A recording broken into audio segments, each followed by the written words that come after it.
J'ai envie de dire que accueillir la culpabilité et la honte du parent, c'est un premier levier transitoire important.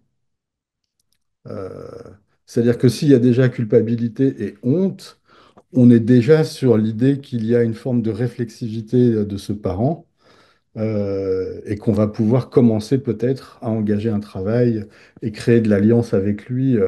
Donc de pouvoir l'accueillir, peut-être pas la minimiser ou dire oh non, finalement, c'est pas ça, quand même, c'est pas si grave, etc. Mais non, ne vous en faites pas. Non.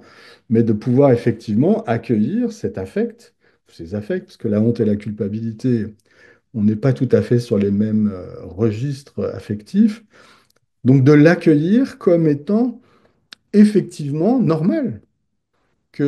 Quand on est dans une situation comme ça, on ressent de la culpabilité et de la honte, mais que c'est un point de départ. Et donc la question ensuite va devenir comment, du fait même que ce parent accepte de se mettre au boulot sur sa parentalité, il y a là une source de transformation, de réparation. Euh, on pourrait même aller à dire jusqu'à fierté.